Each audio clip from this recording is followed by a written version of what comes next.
Assalamualaikum warahmatullahi wabarakatuh. Baik, di sini kita akan melanjutkan materi mengenai kehidupan masyarakat pada masa Hindu-Buddha. Pertama ada masuknya kebudayaan Hindu-Buddha di Indonesia.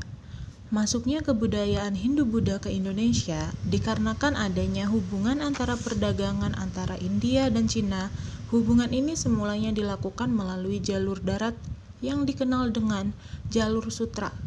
Jalur ini membentang dari Cina melewati Asia Tengah sampai ke Eropa. Komoditi utama yang diperdagangkan adalah kain sutra dari Cina.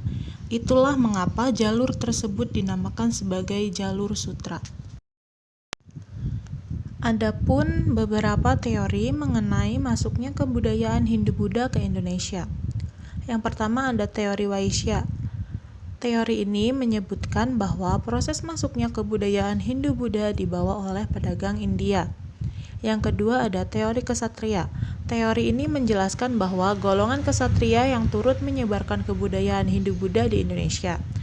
Ksatria India ini terlibat dalam konflik masalah perebutan kekuasaan di Indonesia.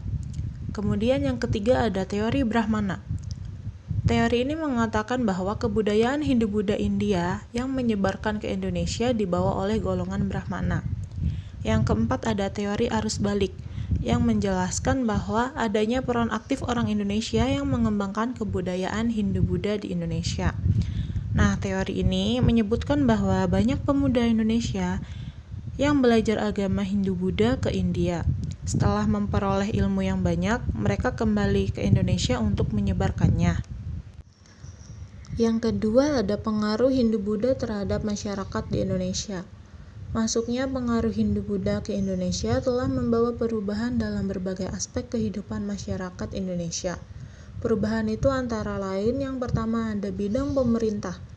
Setelah masuknya kebudayaan Hindu-Buddha terjadi perubahan, yakni kedudukan kepala suku digantikan oleh raja seperti halnya di India. Kemudian yang kedua ada bidang sosial. Hal ini ditandai dengan munculnya pembedaan yang tegas antara kelompok masyarakat.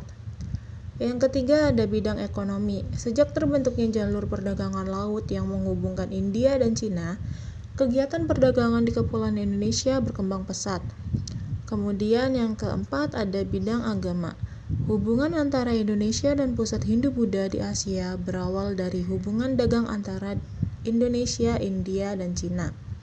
Yang terakhir ada bidang kebudayaan. Setelah masuknya kebudayaan dan agama Hindu-Buddha, terjadilah proses perpaduan antara dua kebudayaan. Perpaduan itu disebut akulturasi. Hasil akulturasi tersebut yaitu ada seni bangunan, seni rupa dan seni ukir, dan sastra dan aksara.